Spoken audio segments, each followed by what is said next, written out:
Sakit ng ulo ko. Kami nainom kagabi. Tyler? Ay! Loko! Sar! Sar! Teka lang! Ano ba Ang yan? bagets nandito pa! Ano ba yun sa ulo? Ano yun? Ang bagets nandito pa, umaga na! Oo nga si Tyler yan. Ano ginagawa ba dito niyan? Di umuwi?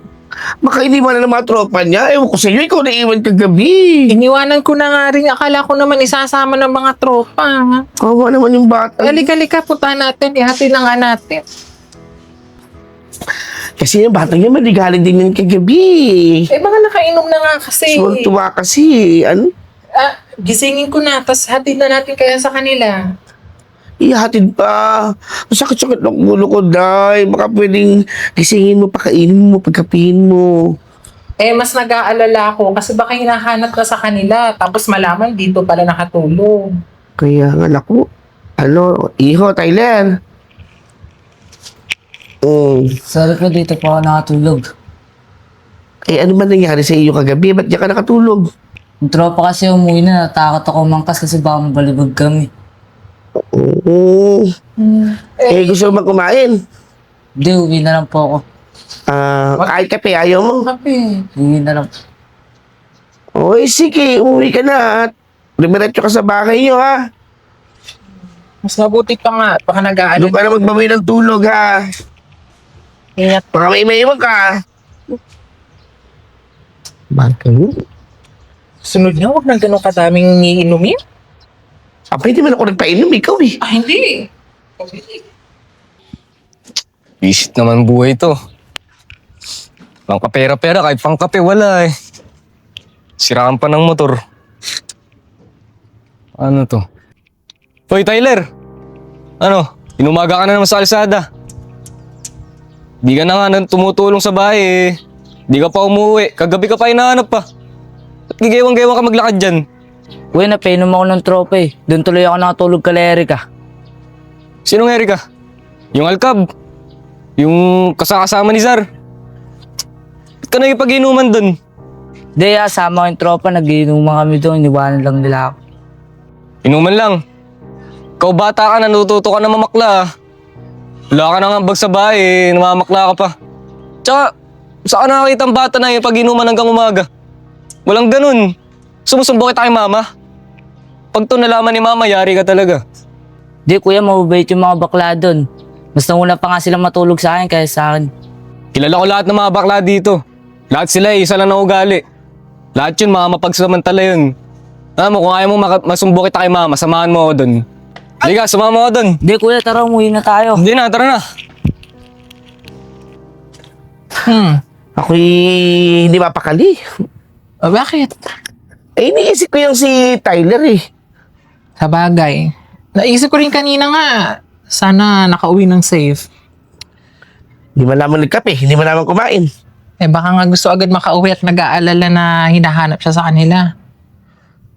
Ito naman kasi si Darog, tsaka si Curty. Iniwanan yung bata. Pagkatapos pakinabangan, utos-utusan, siya bumili ng yelo, bumili ng yosi. Sa bagay, malamang pagod talaga yun kaya nakatulog. Yun ang runner nila eh. Ako sa susunod nga, huwag na tayo magsama ng... Ilang taon na ba yun? Hindi ko alam. Pagkakaalam ko, parang minor pa ata yun. Huwag na sa susunod, huwag na tayo magsama ng minor. Naku, baka madelikado pa tayo dyan.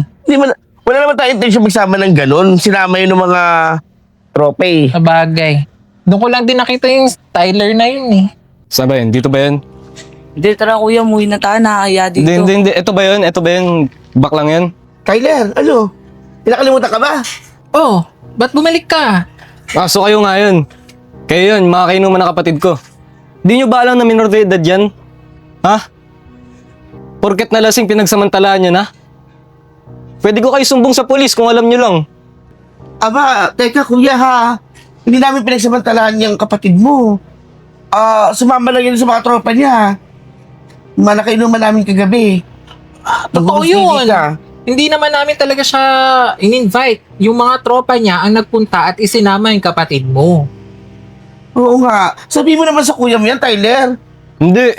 Kahit na. Minor de edad to. pwede ko kayo sumbong sa polis. Di kuya, tara na. Hindi na tayo. Hindi. Kuya, kumalma ka naman, baka pwede natin pag-usapan to. Hindi naman namin yan sinamantala. Oo nga. Tsaka, pwede na pag-usapan ng maayos. Hindi naman kami nanamantala ng kapatid mo. Una-una, hindi naman talaga namin siya ginalaw. Nagulat na nga lang kami. Tulog na doon. Nakatulog na kami na mas maaga sa kanya. At saka ang sabi ng kapatid mo, magmumotor daw yung mga kasama niya kaya hindi siya sumama dahil ayaw niya mapahamak. Naku kuya, wala talaga kami ginagawa masama dyan. Oo, hindi kami tulad ng ibang bakla na nananamantala. Diyos ko naman. O anong gusto nyo mangyari? Hayaan ko na lang to. Na naiwan mag-isa yung kapatid ko sa inyo. Lasing na lasing. Sige, sabihin nyo sa akin, anong gusto nyo mangyari? Ha? Pag-isipan nyo. Nung mapag-usapan natin ito ng maayos. Kuya, wala namang idaan kagad sa mapapulis. Wala naman talaga kami ginawa masama eh. Hindi man namin inano yan si Tyler. Malinis ang konsensya namin. Okay, baka ikaw, ano bang solusyon ang gusto mong gawin na lang namin? Kung pwede namin gawin na ano ba? Bigyan nyo akong pera. Bigyan nyo ako 10,000 ngayon na. Kung ayaw nyo magkagulo tayo dito.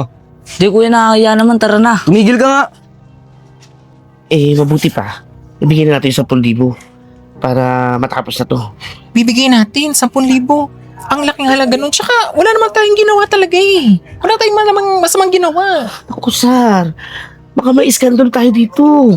Tsaka wala tayong laban minor de edad yan, Ibigay na natin.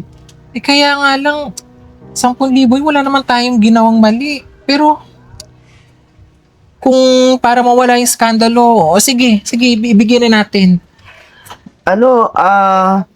Kuya, dali lang kukuha lang kami ng pera, ha? Oo, ibibigay ko yung 10,000. Diyan ka muna.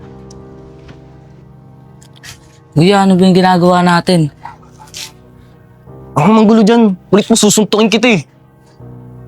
Kuya, huwag naman umabot sa masuntok mo pa yung kapatid mo. Grabe ka naman kabrutal dyan sa kapatid mo. Hindi lang ba to? Check mo na lang din. Yan, kuya, ha? 10,000. Naman pala eh. Madali naman pala kayo kausap eh.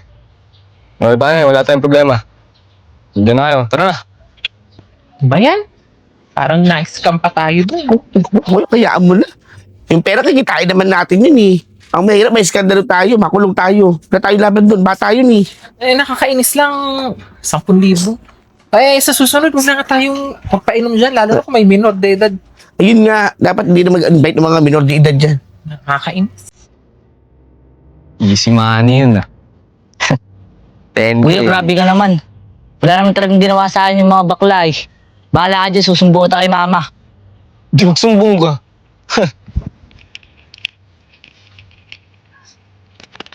Scatter na to boy.